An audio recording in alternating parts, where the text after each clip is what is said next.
independent expert advisory group on the data revolution for sustainable development.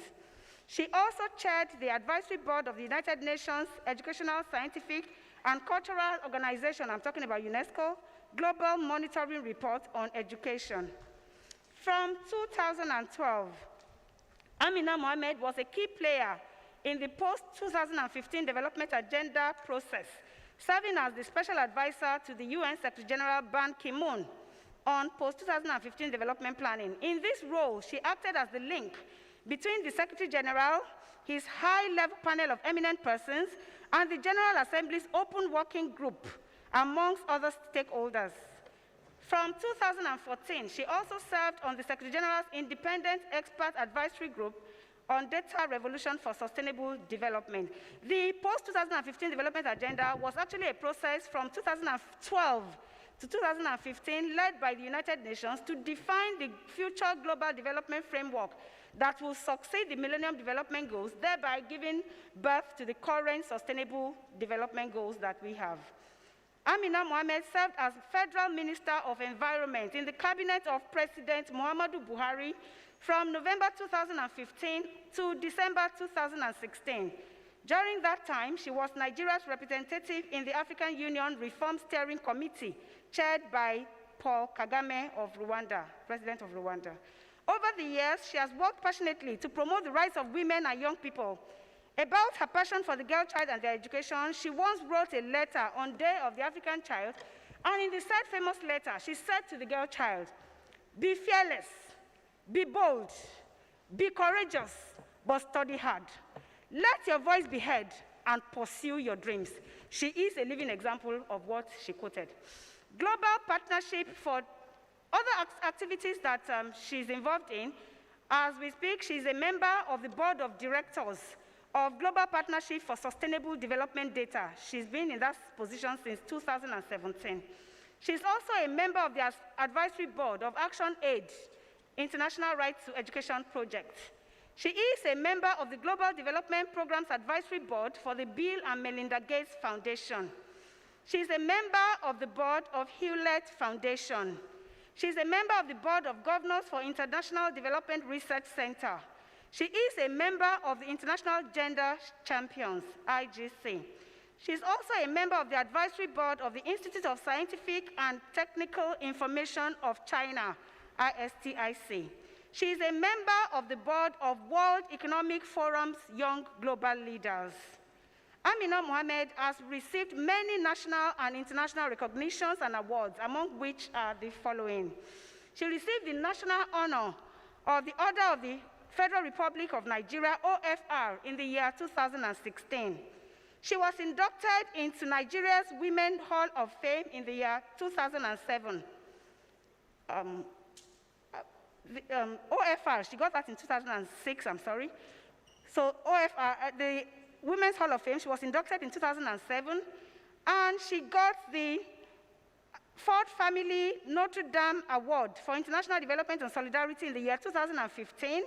She got the Diplomat of the Year Award in the year 2017. She was conferred with the prestigious Sarayunia Chieftaincy title of the Niger Republic in the year 2018. That was conferred by the kings, traditional rulers of the Niger Republic.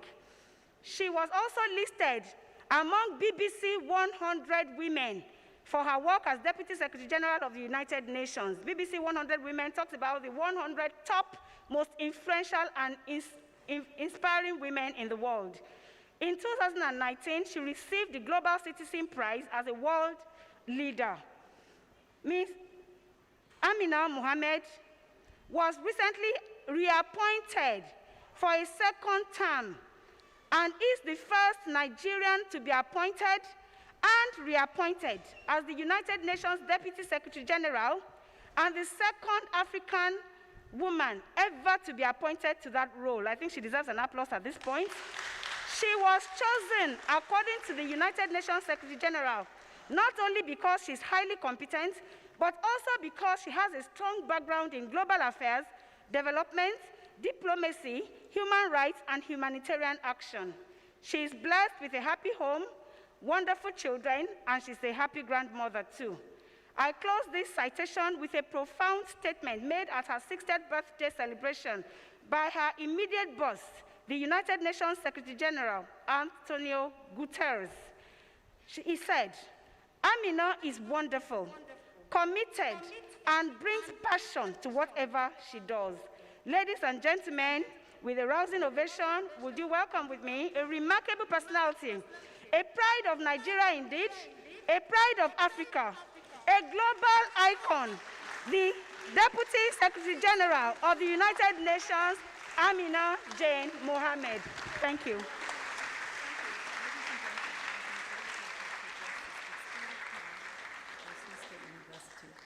It is especially gratifying to do so on the occasion of Dr. Folorunso Alakija's 70th birthday celebrations. As the first female university chancellor, Dr. Alakija has been an inspiration to Nigerian women and girls.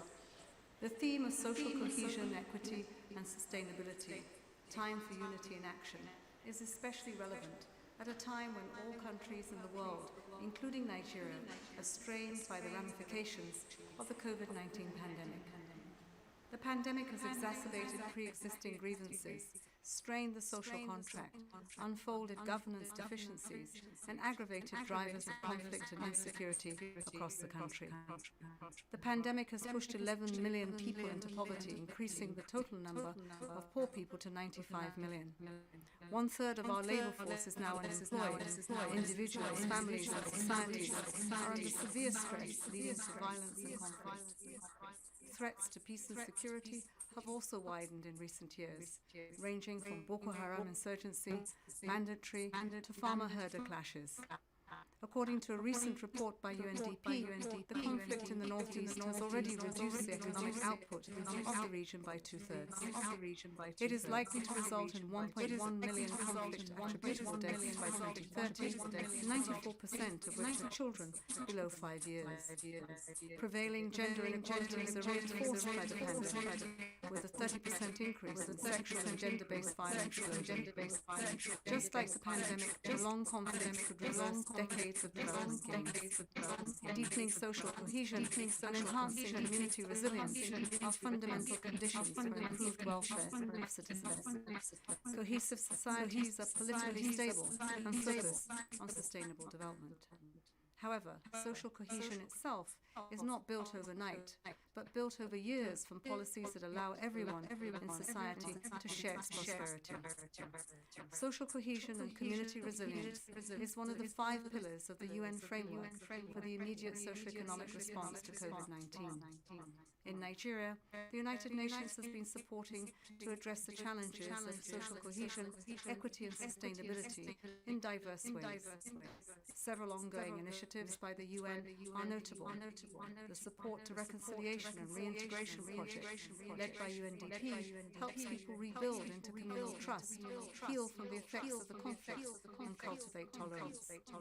The UN support for early recovery and social cohesion aims at meeting needs of conflict-affected populations and strengthening community cohesiveness, equity, and sustainability in BAY states. The Nigeria window of the Lake Chad Stabilization Facility, led by UNDP, aimed at promoting stability in the northeast region.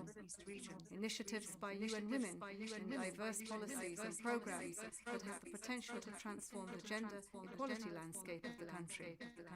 These reflect our commitment to help address the challenges to social cohesion, equity and sustainable development for a better future for all Nigerians. On this note, and to kick off your discussions today, I'd like to pose 3 questions. The first being, how can we strengthen the social contract between the state and people and between different communities in a multi-ethnic, multicultural society like Nigeria? What can we do as one people? The second, what if women took a central role in Nigeria's peace-building dialogues? Studies indicate that peace processes that include women as mediators or negotiators are 35% more likely to last 15 years. The latent peace-building capacities of women in local communities remain an untapped reservoir in Nigeria. To address this distinguished panel at OSUN State University, it is especially gratifying to do so on the occasion of Dr. Folorunso Alakija's 70th birthday celebrations. As the first female university chancellor, Dr. Alakija has been an inspiration to Nigerian women and girls. The theme of social cohesion, equity, and sustainability, time for unity in action, is especially relevant at a time when all countries in the world, including Nigeria, are strained by the ramifications of the COVID-19 pandemic. The pandemic has exacerbated pre-existing grievances, strained the social contract, unfolded governance deficiencies, and aggravated drivers of conflict and insecurity across the country. The pandemic has pushed 11 million people into poverty, increasing the total number of poor people to 95 million. 1/3 of our labour force is now unemployed. Individuals, families, and societies are under severe stress, leading to violence and conflict. Threats to peace and security have also widened in recent years, ranging from Boko Haram insurgency, banditry, to farmer-herder clashes. According to a recent report by UNDP, the conflict in the northeast has already reduced the economic output of the region by 2/3. It is likely to result in 1.1 million conflict-attributable deaths by 2030, 94% of which are children below 5 years. Prevailing gender inequalities are reinforced by the pandemic, with a 30% increase in sexual and gender-based violence globally. Just like the pandemic, prolonged conflicts could reverse decades of development gains. Deepening social cohesion and enhancing community resilience are fundamental conditions for improved welfare of citizens. Cohesive societies are politically stable and focus on sustainable development. However, social cohesion itself is not built overnight, but built over years from policies that allow everyone in society to share its prosperity. Social cohesion and community resilience is one of the 5 pillars of the UN framework for the immediate socio-economic response to COVID-19. In Nigeria, the United Nations has been supporting to address the challenges of social cohesion, equity, and sustainability in diverse ways. Several ongoing initiatives by the UN are notable.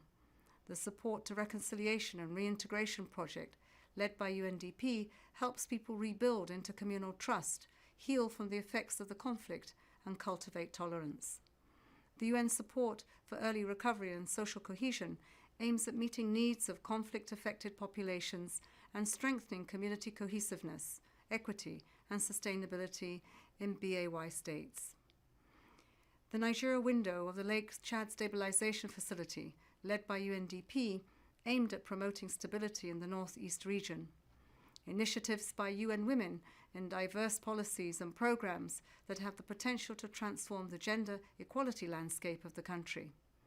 These reflect our commitment to help address the challenges to social cohesion, equity, and sustainable development for a better future for all Nigerians. On this note, and to kick off your discussions today, I'd like to pose 3 questions. The first being, how can we strengthen the social contract between the state and people, and between different communities in a multi-ethnic, multicultural society like Nigeria? What can we do as one people? The second, what if women took a central role in Nigeria's peace-building dialogues? Studies indicate that peace processes that include women as mediators or negotiators are 35% more likely to last 15 years. The latent peace-building capacities of women in local communities remain an untapped reservoir in Nigeria. And third, what if women led the way in redefining masculinity?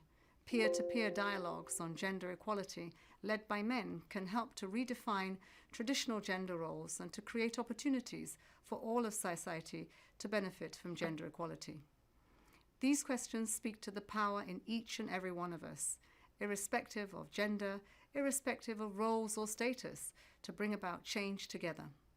I hope they help spark fruitful discussions that bring you closer to maximizing your own contributions as an educational institution and as individuals to achieve the Sustainable Development Goals, social cohesion, and equity in Nigeria.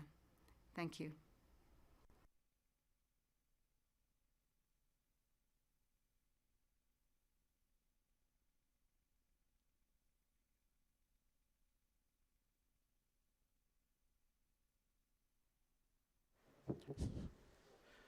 Thank you very much, Honorable Hamina Mohammed. I would like to sincerely apologize for the technical hitch that we experienced in the first part of the lecture. And without wasting much of our time, I'll quickly invite Professor Koya Hogan to start the moderation of the discourse. Please, can we appreciate Professor Koya Hogan as he comes forward?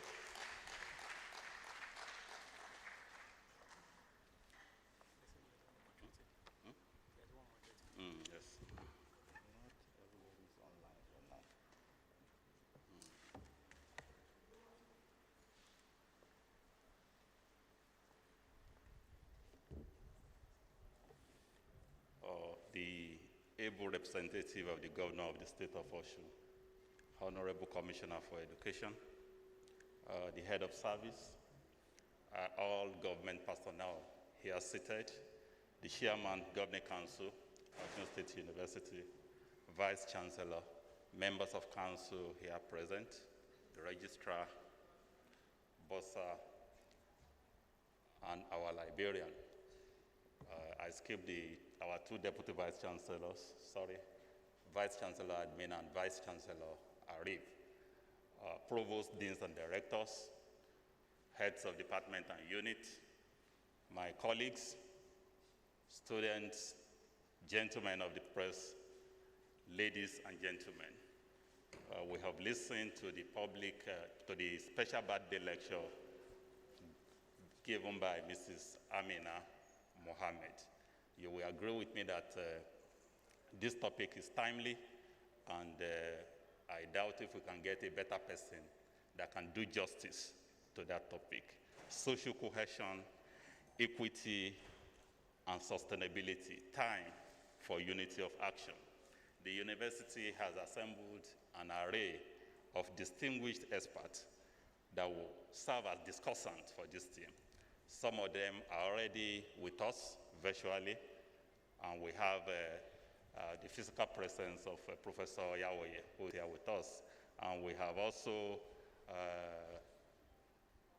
asked the head of service, who is also a scholar in his own right, to join this discussion so that we can have a very robust discussion to address this theme. So it is my pleasure to invite the head of service, Dr. Boyega Oyebade, to join. So we have two. Other discussants are those that have joined us online. We have Dr. Deria Woshika online. We have Pastor Ichua Igodalo.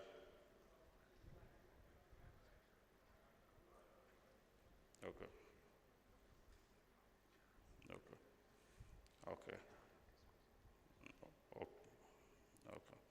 We have Mrs. Ibukun Awoshika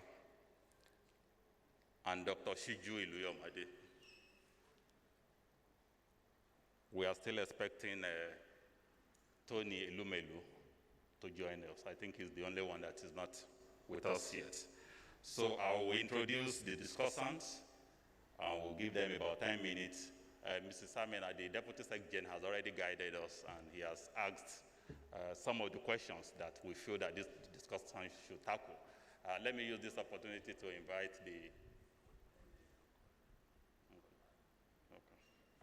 Okay, let me use this opportunity to start with the introduction of the discussant, and we'll start with Professor Mrs. Oyawoye so that we can get to know her properly. Professor Oyawoye.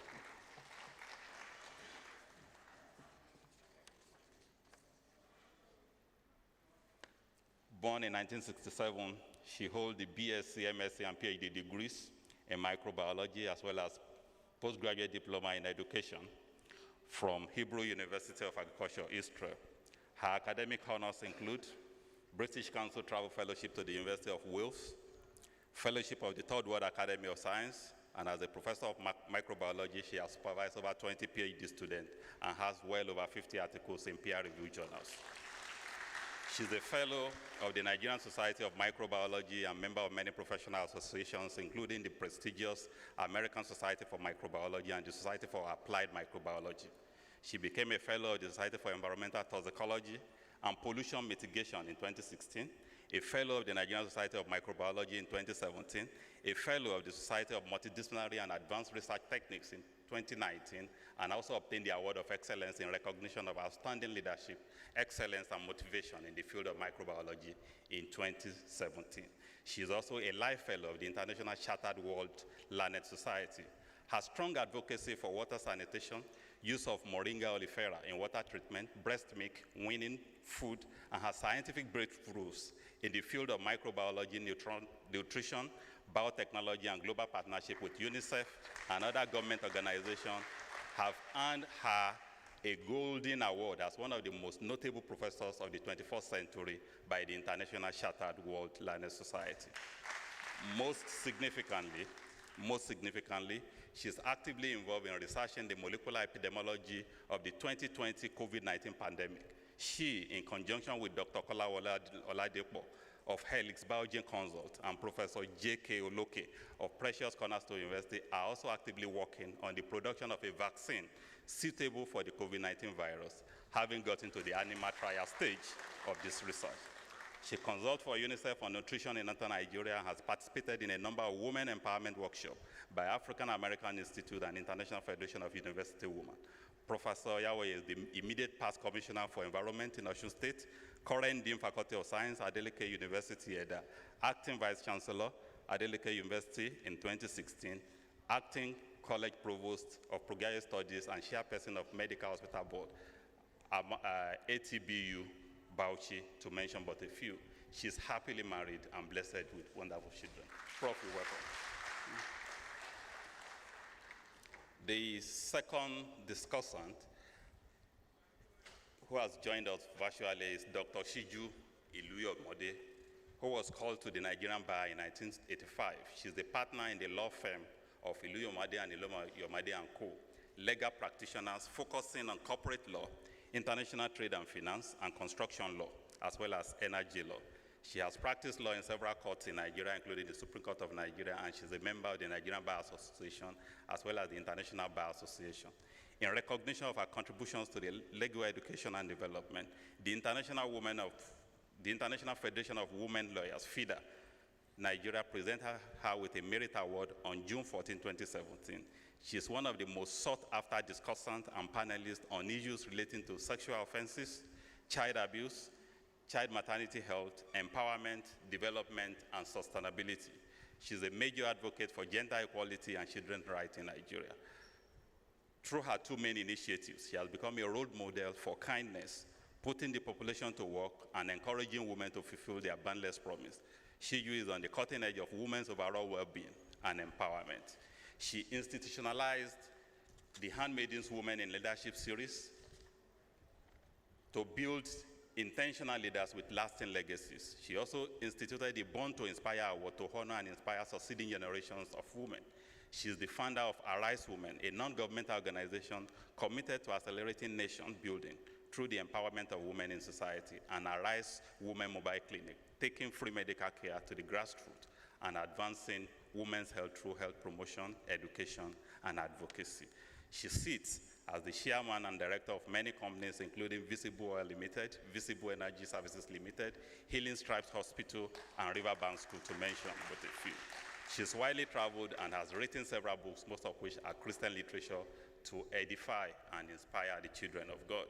She has received several awards. Some of these include Award of Recognition, presented by the Nigerian Association of Women Journalists, conferment of Honorary Doctor of Laws degree by Adekunle Ajayi University, Akungba Akoko, a recognition award by Her Excellency, Dr. Zainab Bagudu, Kebbi State, and her foundation, Medicaid. Award of Excellence by His Excellency, Dr. Ibijoke Sanwo-Olu, the First Lady of Lagos State, as the Inspirational Woman of the Year. She's a woman of faith and co-pastors with her husband, Idowu Ilumelu. They are blessed with children. That is for Dr. Shiju Ilumelu. And then our third discussant is Pastor Itua Igodalo. Pastor Itua Olajide Igodalo, who has already joined us, is a pastor, an accountant, a thinker, a social reformer, and a writer.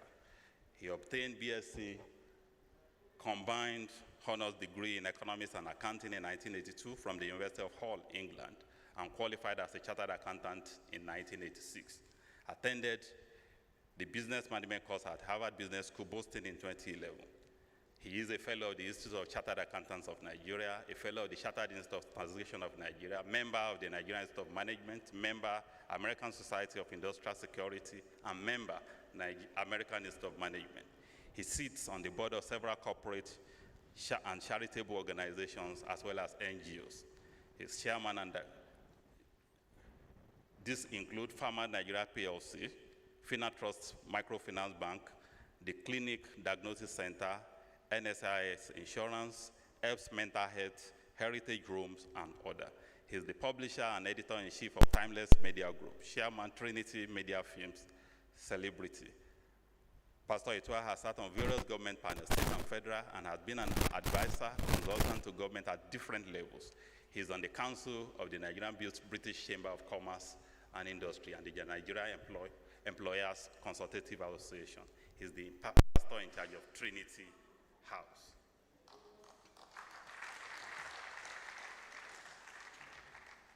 And then we also have, the next one is Dr. Mrs. Ajorishe Dere Awoshika, MFR. Dr. Awoshika is an accomplished administrator with over 3 decades experience in public sector governance.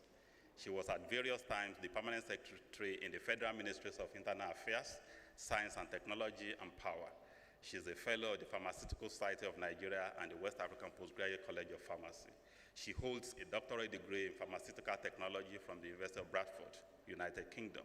She was appointed to the board of Access Bank in April 2013 and served as chairman of the board audit committee and chairman of the board credit and finance committee. Dr. Awoshika sits on the board of Capital Express Assurance PLC, Josephine Consulting Limited. She's also on the governing council of Adekunle Ajayi University and a member of the National Institute of Policy and Strategic Studies. In her past career, Dr. Awoshika held the position of non-executive director at Shams PLC.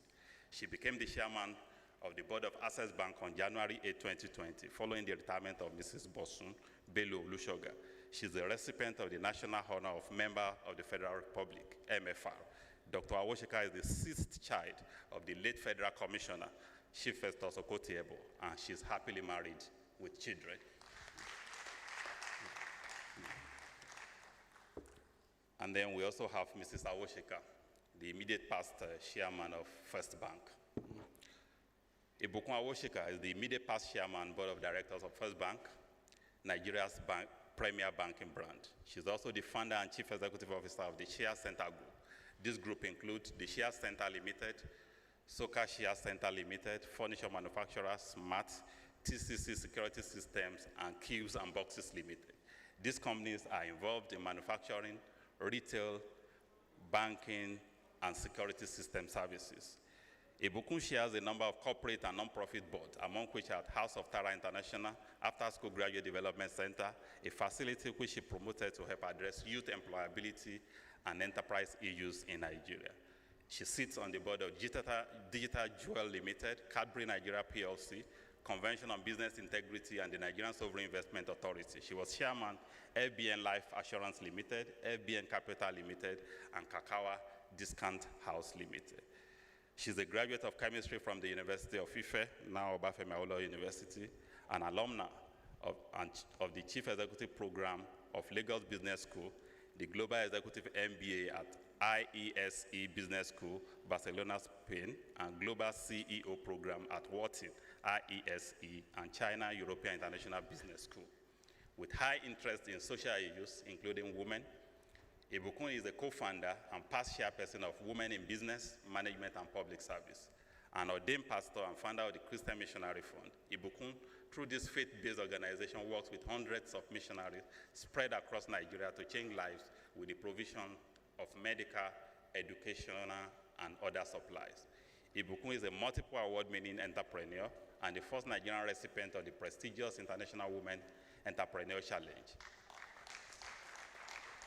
which she was awarded as a nominee by the U.S. State Department in 2008. In 2020, she won the Forbes African Women Award, She loves to watch investigative and legal series in her leisure time. She's happily married to Abiodun Awoshika, and they are blessed with 3 wonderful children. And finally, the last but not the least is Mr. Tony Ilumelu, born in 1963, economist, entrepreneur, and philanthropist. Chairman, Hayes Holding, Chairman, United Bank for Africa, Transcorp, and founder of Ilumelu Foundation.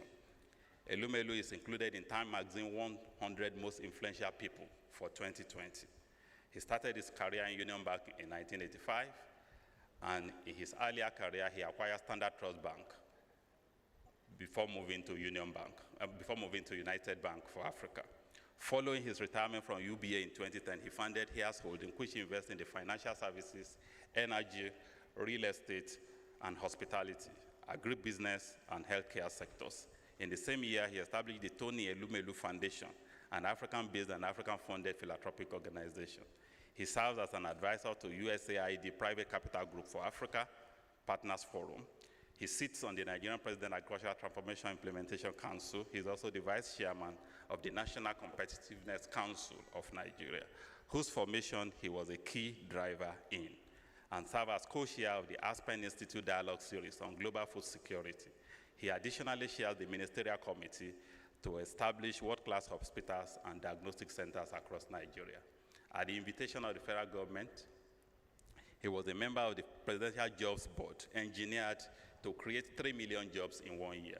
He also serves as a member of the Global Advisory Board of the United Nations Sustainable Energy for All Initiative, C for All, and USAID Private Capital Group for Africa Partners Forum. In 2003, the federal government of Nigeria granted Ilumelu the title of Member of the Order of the Federal Republic, MFR, a national honor. In 2006, he won the African Business Leader of the Year award, conferred by the United Kingdom-based magazine Africa Investor. And in 2009, the late President Umaru Musa Yar'Adua asked him to serve on the Presidential Committee on the Global Financial Crisis. In 2012, he was awarded the national honor of Commander of the Order of the Niger for his service in promoting private enterprise. Ilumelu holds other honors, including Nigeria's National Productivity Order of Merit in 2019. So that is for, we are still hoping that he will be able to join us. We've been contacting him. We are very hopeful. The Deputy Secretary General has carefully guided us on how this discussion will follow. I'm just here to implement the guidance and the direction that she has provided. She has asked 3 salient questions, and let me crave your indulgence to repeat the questions for the attention of our discussants. The first one is, how can we strengthen social contract between the state and the people, and between different communities in a multi-ethnic, multicultural society like Nigeria? What can we do as one people? I think this is what is central, the burning question in Nigeria today. That is the first question. The second one has to do with, what if women took a central role in Nigeria peace-building dialogue? You know, the role of women in peace-building, in peacemaking, you know. Studies indicate that peace-building processes should include women as mediators and negotiators. Are we doing that? And that we are more likely to succeed if we allow women to play a major role, a fundamental role in peacemaking and peace building. That is the second question, which the Deputy Secretary wants us to explore. And then the last one is, what if women led the way in redefining masculinity? This is because peer-to-peer dialogue on gender equality led by men can help to redefine traditional roles of women. And that has to do with our conceptualization of what all the discussions and all the debates about gender is all about. Is it being led by women? Is it being led by men? What role can we as men play in this discussion of gender? So these are the 3 basic questions. We'll get back to our discussants, those that are with us virtually, so that they can join this team. But Prof, maybe you'd like to start the discussion. You have maximum of 10 minutes, or is it 15? Maximum of 10. You have maximum of 10 minutes to start the discussion before I beckon on the other. Thank you very much. Let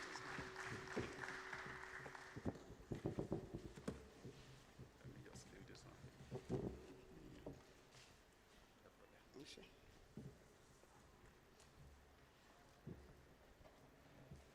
Well, I start my protocol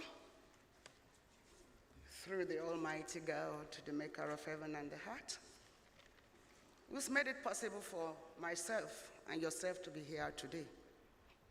We're just privileged. In regards to the governor, who's ably represented by my brother, that I just accused of not checking on me for a long time, Honorable Bami Shayemi.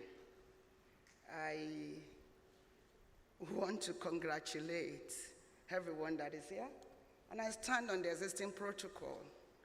But I must greet my Vice Chancellor, who was one of those people who made my tenure as a commissioner very fruitful. He organized for me, probably he didn't remember, and I don't remind him today, a very, very vast opportunity to look into the forestry and climate change when I was commissioner, and it was very impactful. Today I'm privileged to stand before you, head of service, and all of you, DVCs, to discuss a tall order, the person of Folorunso Alakija, beauty combined with brain. We just turned, or we turn 70 tomorrow. My mentor, and a woman that I always look at and say, "She obinelele, you know, is this just a woman?" I congratulate men who have daughters. Gone are the days when you look at your daughters and you feel like you have not done anything. If you have a daughter now, I tell you, prize your sons, but cherish your daughters.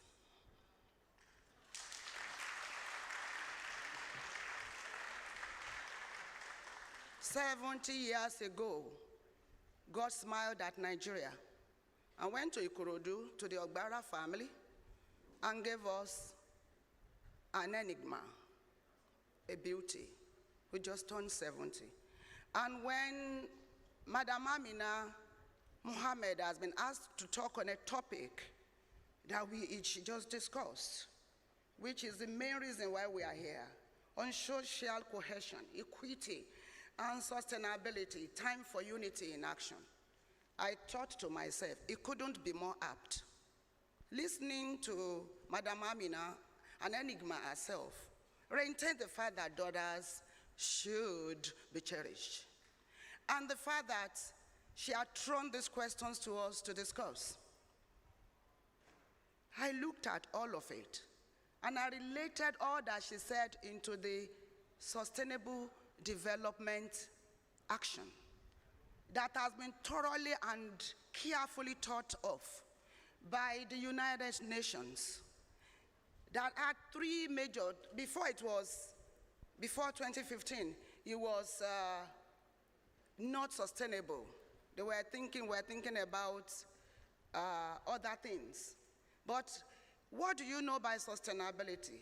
Time for action. The Nigerian problem.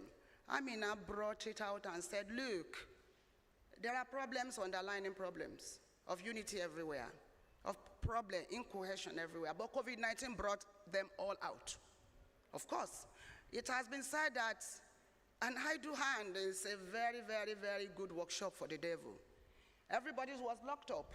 Activities became bare. Opportunities opened to people. Some people couldn't go to their farms. So animals took over the farms through feeding, free feeding for herders. The farmers became angry. Everybody became agitated. We are all in trouble because there was COVID-19. The problems that we were managing before became unmanageable, resulting into problems. What do we do now? I would have come earlier I was afraid to come just from Akure to here. By 6:30, I said, it's too early. Before, I crawl at night. I move the way I want. What do we do now? The points have been raised. And I tell you, the solution is in the sustainable development that we must look at. People like Alakija, our mother, is SDA personified. She is already into what the United Nations said we should talk about: social cohesion, equity, sustainable development. The three main aims of social, sustainable development goal is social equity and justice. How do we achieve that? How do the VC ascertain? Let us start from home. That everybody is treated within the scope of this university fairly and justly, so that we don't grumble. How do the governor ascertain that OSUN citizens are given fair deals, so that at the end of the day, there are no people grumbling and say, oh, they gave all the schools to Oshogbo, and then they didn't give they gave all the roads to probably they didn't give, or they gave all the universities to Ede. We didn't get this. It's a tall order, but it's achievable. Once there's fairness and justice, which is one of the very aim of sustainability goal, we are going to all feel fairly treated. There was a time I ran into armed robbers with my sisters. And Honorable Mishayemi will remember, we were taken away all the way towards Oyo. And I was so terrified. Oh, they took our cars. Something came up inside of me. There were 7 of them, all armed. And I told one of them, he was sitting on my neck. I said, my neck is paining me. He didn't say anything. And I said, I know you don't want to do what you are doing. You're dealing with a mother. I said, first, kill not so that you will not be killed. Number 2, I know you don't want to be an armed robber. Perhaps you didn't get a job. I said, so I am responsible. Everybody around you is responsible for making this monster out of you. But please don't hurt us. There is hope for you. Suddenly, the atmosphere changed. He turned and looked at me. He said, sorry, ma. My head swole. I said, was I making sense? Social justice. I saw a young man, about 21. You don't have a job. And I said, if you spare me, you could get a job, you know. He shifted again and tapped the other person. The one that was pointing his gun at my neck lowered it. And I said, young man, my prayer for you is that this will be the last robbery that you will do. My prayer for you is that somehow, somewhere, you will find mercy of God. And my prayer for you is that if you spare us now, God will spare you. And in the future, you can become somebody that is useful to Nigeria. They packed the car, dropped me, dropped my sister, and we were so terrified. And as I was going, he came and said, ma, your pulse, you need money to get out of this place. I saw some kindness in an armed robber. And he threw my shoes, which I had already removed, out, saying, don't trek on barefoot. In that monster, something could move. If we have justice and equity, if jobs are provided, when these young graduates are out, there'll be less crime.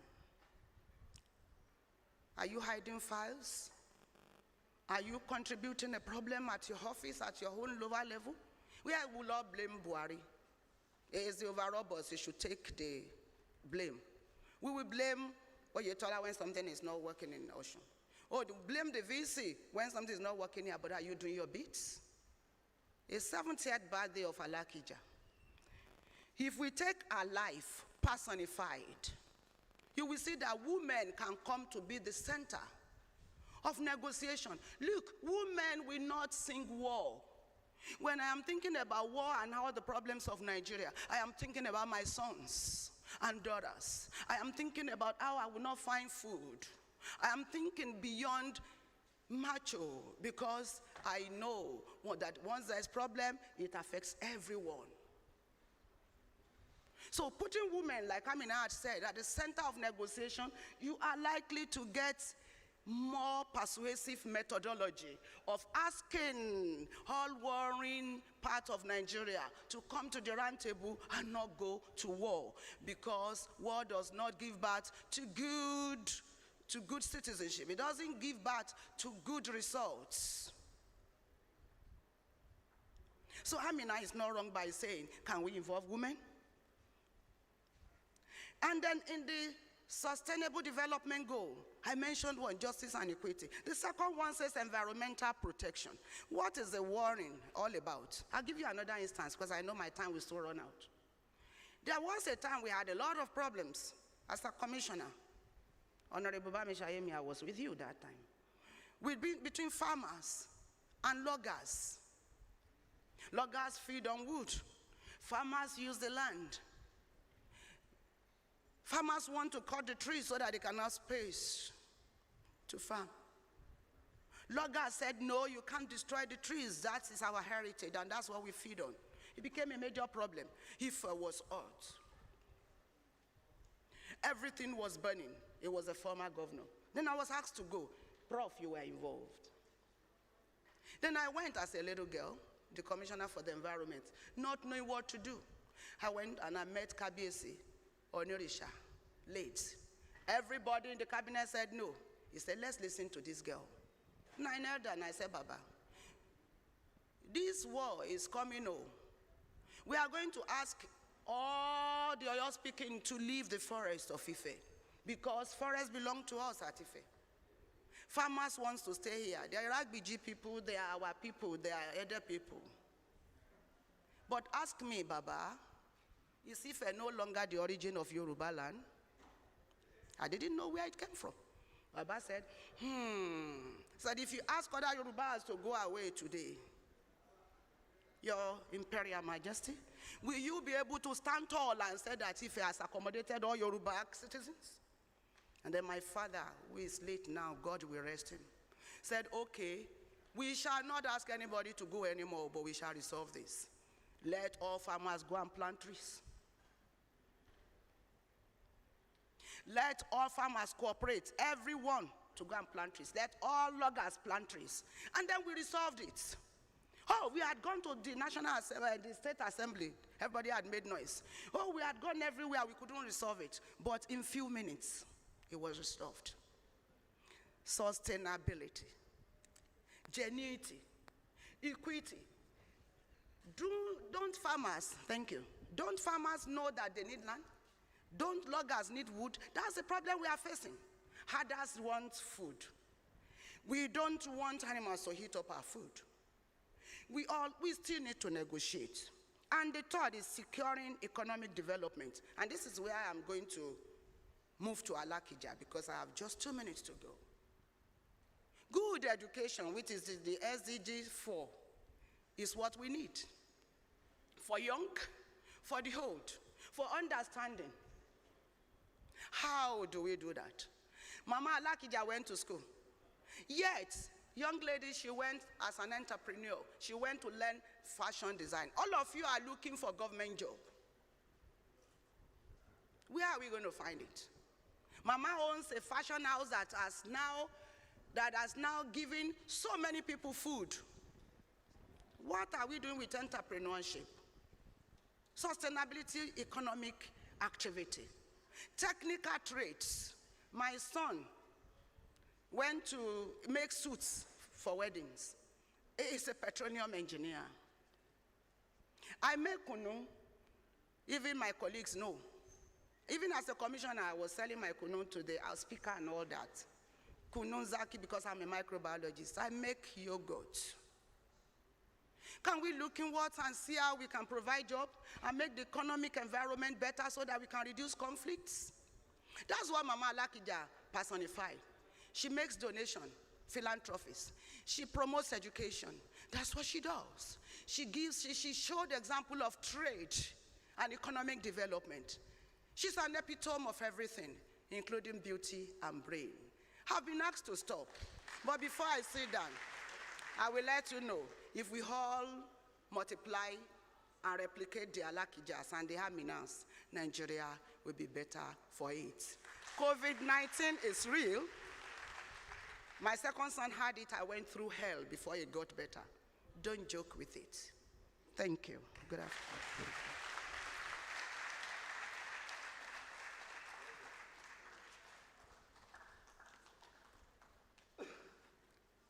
Thank you very much, Prof, for that illuminating discussion. She spoke about sustainability, especially economic sustainability. She also harped on social cohesion, what we can do to live together as one people. If we have given her more time, Professor Oyawoye is an orator. We've met at several intellectual conferences, both at home and abroad, and I know the stuff that she's made of. So we thank you so much for honoring our invitation. So the discussion continues. We would like to call on Dr. Dere Awoshika, Chairman Access Bank, to join us virtually for her own contribution and discussion.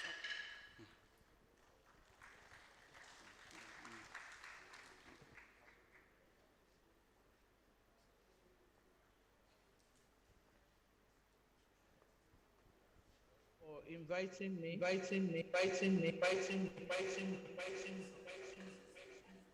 to the occasion for the celebration of Mrs. Alakija on her 70th birthday.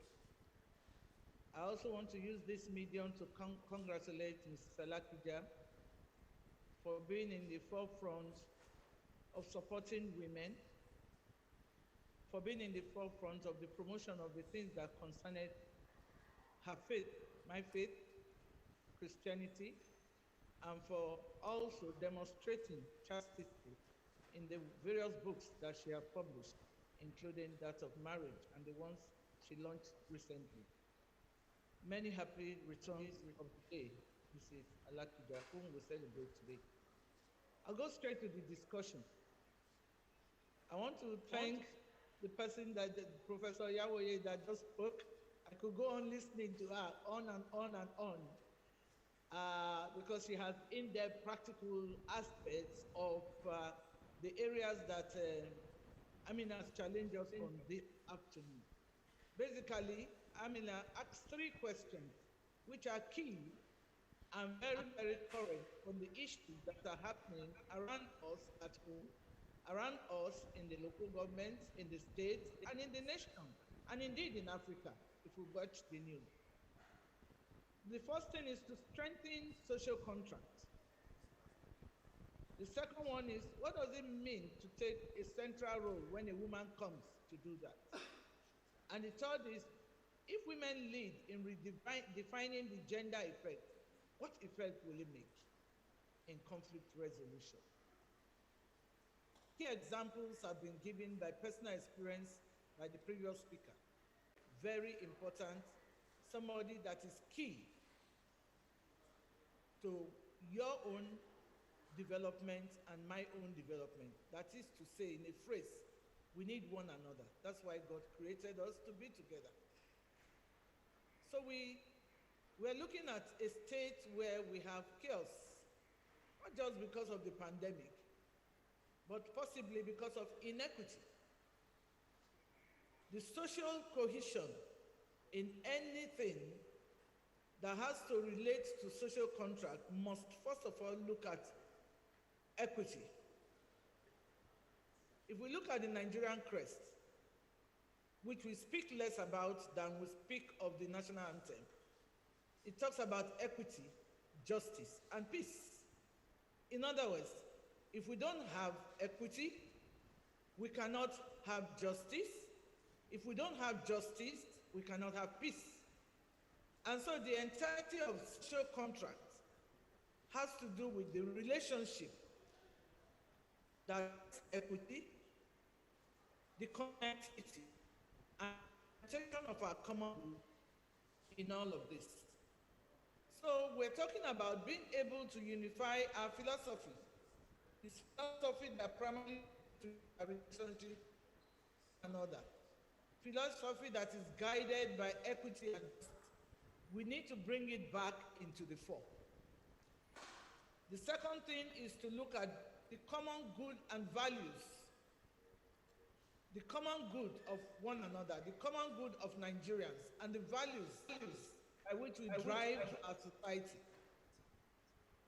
The values have gone down. So when the keynote address says, will women come to the forefront? It is because women are homemakers. Women are mothers. Women are sisters. Women exist in every sphere of life. And if I can just divert a bit, women are helpmates. They meet at the point of need. So when we can get women, we can women. I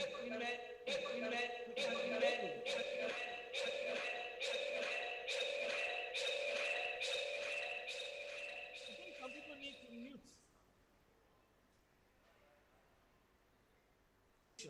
We are able to bring some kind of understanding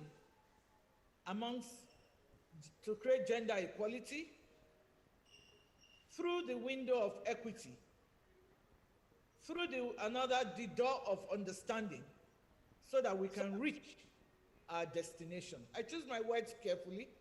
The window of equity, let's open it gradually. We cannot build it overnight. There's so much inequity in our society, and we need to continue to build it. So we open one window after the other to enter into a door that helps us to be able to resolve the issues that bring injustice, which has its roots in inequity. And inequity leads to diverse highlighting of things like religion, which are personal, in order to get to a head there, or culture, which again brings good values, but the culture is brought in a way that does not respect another culture. And there is no culture in Africa that does not respect another culture. Every culture that I have come across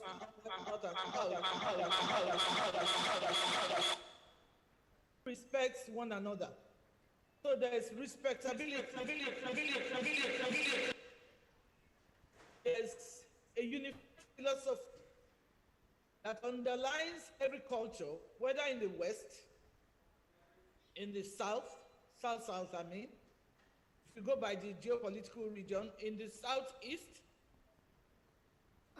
in the Northeast, in the Northwest, North Central, and all over, there's a unifying philosophy of respectability one to the other.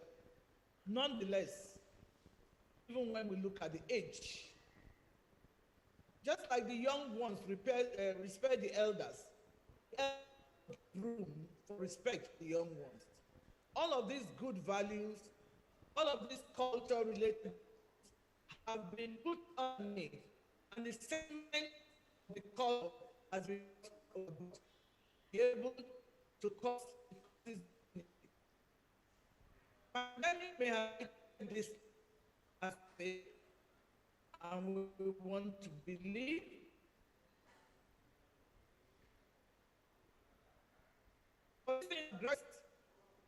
and it has become an albatross during the pandemic, because people are able to visit their mind, because they don't go out, they must think. They don't go out, they must begin to imagine things. They begin to think of the things that they are going through. So trying to strengthen social contracts begin with justice, which would be peace. So a peaceful environment, we're able to come together as a people, unified philosophy, able to get good values that on the table, diversity. The gender equality is something that has been entrenched in culture of the thinking. I know we have been able to imbibe wisdom, respectability. Today, I'm beginning to see a trend that we have imbibed.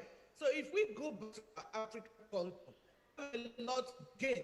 It has respect unto manhood. That is why in every culture across the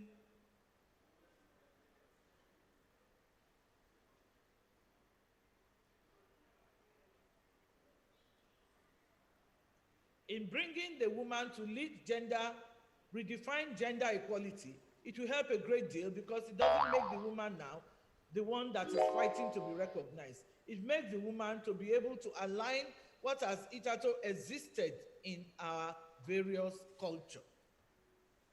I know that sometimes we say in the belief that as we bring these values that has brought us up over a period of time together and try to harness it, it will go a long way to make a better social contract. We now need to use the resilience that we have in the entire community in Nigeria. We are very resilient people. That no one can take from us. If we were not resilient, many things untoward will have happened in Nigeria. And it is this resilience that we can use to highlight the areas of strength that we have identified, keep identifying. I know more speakers will bring more out, that will help us in the social cohesion, that will help us build an equitable nation, that will help us bring peace on the table, that will help us to be able to have progress that will allow for unity. Poverty causes a lot of disunity. But like Professor Oyewoye said, a soft word that she spoke to the armed robber made them to take the gun off her neck. What are we speaking today? How are we speaking today? Do we have respect in our words today? Do our leaders speak to us with respect? Do our leaders speak to us like fellow Nigerians? Do they know that there is a contract of leadership? Do they know that there's a contract to deliver something that they have signed on to? Do we also have a reciprocal respect for our leadership such that when they speak to us, we question, but we listen and we do? And that's where the social contract needs to be linked with the rule of law. We must not deceive ourselves as Nigerians and as women. As we celebrate a woman today, we hope we'll go out from this place setting our mind on putting rule of law into social contracts, on making sure that we entrench equity, justice, peace, and progress into all that we're doing. Because leaders at all levels, not just governmental leaders, but even in the private sector, will be able to relate effectively with those that they serve in a servant leadership approach. So I believe that this meeting in honor of Mrs. Folorunso Alakija is to be able to decipher and to provide solutions in memory of this celebration in such a way that we can create a change using women as a point of contact. There is no mistake about that. Women are naturally created so to do. Women are naturally created peaceful. Women naturally are equitable, if not adulterated, because they serve the man, they serve everybody, they give food equally to the children as well as helpers in the house, all equally. So we are in a position to be able to entrench equity, to lead in it, without being arrogant, in a servant leadership, because we are already wives, mothers, and daughters. We could do that very well, and it will yield results. I know that we cannot state the results here today. Equity, peace, justice, and progress for our people in Nigeria. And women will lead that without being arrogant about it. Thank you very much.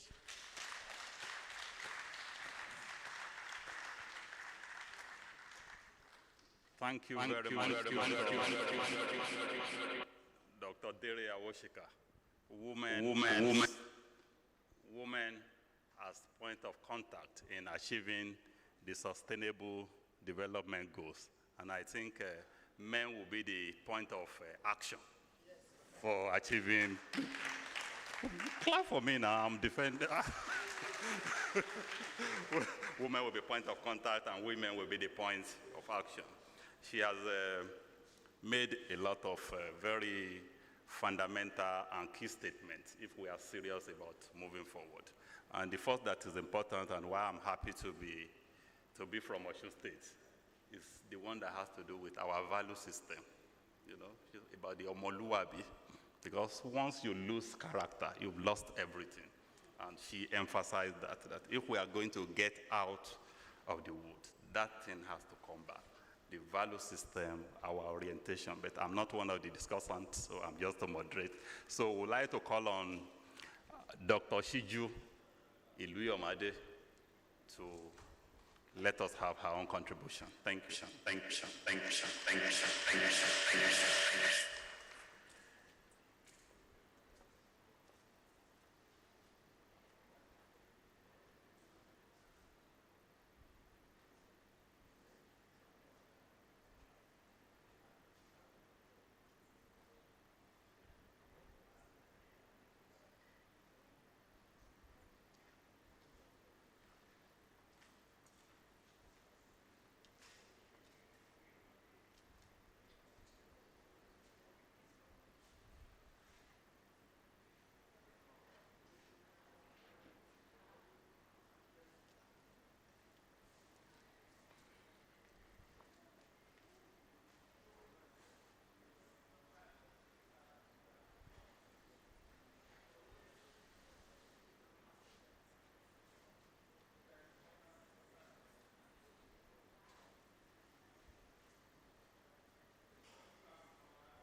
Sorry, while we are waiting for Dr. Iluyomade to join us, I think there's a problem with the network.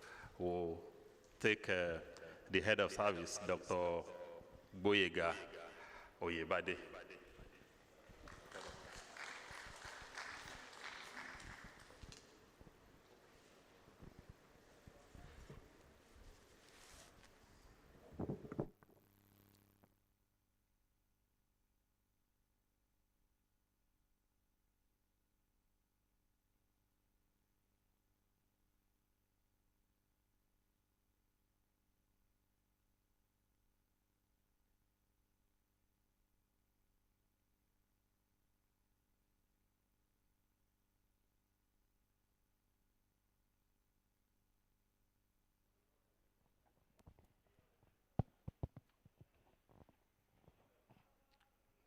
The governor of the state,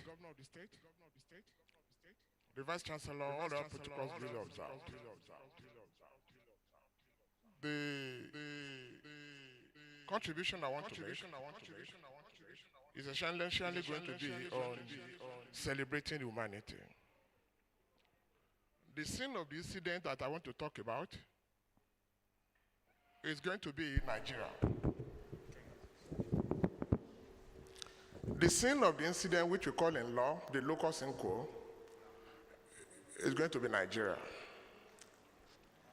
And just like the Deputy Secretary General said, she set 3 templates. One is the need for social cohesion in a pluralistic state. The second is, what can women do? And the third scenario is, if women were to be in the cockpit, what can they do that will be gender neutral and that will be very impactful to maintain equity and justice? As I proceed in this discourse, I want to say, when Professor Yawoye was saying she recommended education, which is goal 4 of the SDG, and while Mrs. Sawishika was talking, she canvassed for equity and social justice. Now, what I'm going to bring out from the 2 submissions is going to be tagged Celebrating Humanity Through Alakijaism.